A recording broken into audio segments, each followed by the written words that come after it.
अस्सलाम वालेकुम। ये हमारे पास मैगर कंपनी का MPQ 1000 model power quality analyser है, जो कि किसी भी सिस्टम के अंदर voltage, current, harmonics, power, over voltage, under voltage जैसे जितनी भी पावर क्वालिटी के पैरामीटर्स हैं उनको कैप्चर करता है। और अगर कोई भी पैरामीटर अपनी लिमिट से आउट होता है तो ये उसको डिस्प्ले भी कर देता है कि ये पैरामीटर जो है ना वो इतने टाइम के लिए अपनी लिमिट से आउट रहा था।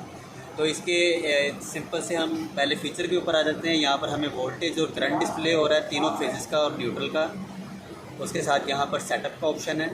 फिर हमें यहाँ पे पावर डिस्प्ले हो रही है, active power, apparent power, reactive, फिर यहाँ पे पावर फैक्टर और यहाँ पे वेक्टर्स हमें डिस्प्ले हो रहे हैं। यहाँ पे हम हार्मोनिक्स चेक कर सकते हैं, ये 50th हार्मोनिक्स का आप चेक कर सकते हैं। यहाँ पे अनबैलेंस चेक कर सकते हैं कि वोल्टेज और करंट में कितने % तक अनबैलेंस है। फिर हमारे पास स्कोप मोड है, जहाँ पे हम रियल टाइम में जो वेव फॉर्म्स हैं वो चेक कर सकते हैं, अनबैलेंस चेक कर सकते हैं, वेक्टर डिस्प्लेसमेंट कितना है यहाँ पर हम ये भी चेक कर सकते हैं। और फिर हम हार्मोनिक्स को भी विजुअली ग्राफिकल फॉर्म में देख सकते हैं, हार्मोनिक्स वाली विंडो में जाके। यहाँ से हम तीनों फेजेस के वोल्टेज और करंट के हार्मोनिक्स ग्राफिकल भी देख सकते हैं।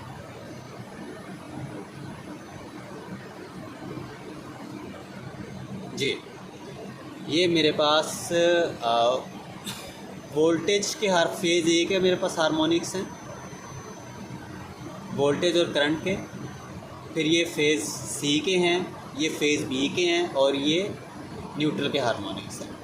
तो यहाँ से मैं इंडिविजुअली हर एक फेज़ के हार्मोनिक्स को भी चेक कर सकता हूँ और इसके अलावा मैं 50th ऑर्डर तक के हार्मोनिक्स और इंटर हार्मोनिक्स को भी चेक कर सकता हूँ। तो ये बेसिकली चंद एक अब ये हार्मोनिक्स जो हैं यहाँ पर हमें 1 के ऊपर जो है वो फंडामेंटल वोल्टेज हार्मोनिक जो है ना वो 100% होता है। मींस कि आपका जो फंडामेंटल फ्रीक्वेंसी पे है पर 50 हर्ट्ज़ के ऊपर उसको मैक्सिमम होना चाहिए।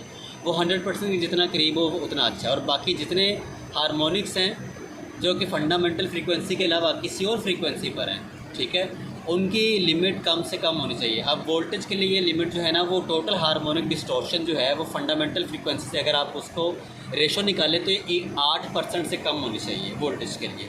करंट के लिए ये परसेंट जो है वो थोड़ी ऊपर भी जा सकती है, 20% तक भी जा सकती है। अब हम आ जाते हैं जी इसके फिर उसके सेटअप के ऊपर और अब इसके सारे कनेक्शंस के ऊपर आते हैं।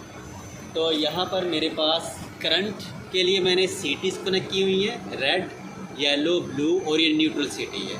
और मैंने अपने 3 वोल्टेजेस रेड, येलो और ब्लू मैंने यहाँ पर वोल्टेज की लीड्स लगाई हुई हैं। अब यहाँ पर CT पर थोड़ा सा ओवरव्यू दिखाते हैं जी।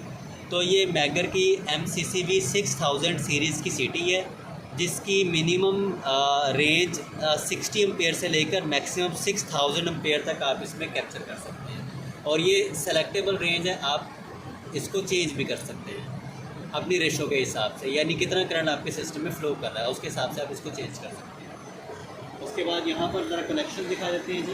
तो ये हमारे पास CT है जिसको मैंने अपने लोड की केबल्स के गिर्द रैप अप किया हुआ है। अब इस CT में यहाँ पर एक एरो साइन होता है।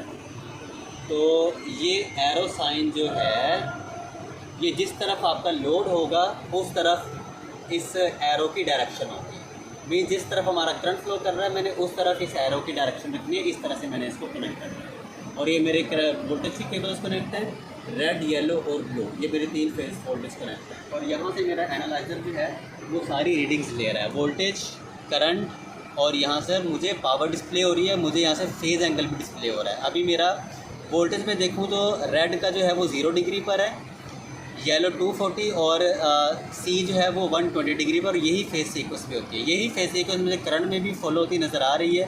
थोड़ा सा फेज डिस्प्लेसमेंट है और करंट चूँकि सारे आपस में बैलेंस नहीं है इसलिए उनकी मैग्नीट्यूड में थोड़ा सा हमें यहाँ पे डिफरेंस नज़र आ रहा है, लेकिन ओवरऑल फेज सीक्वेंस जो है वो ठीक ही है।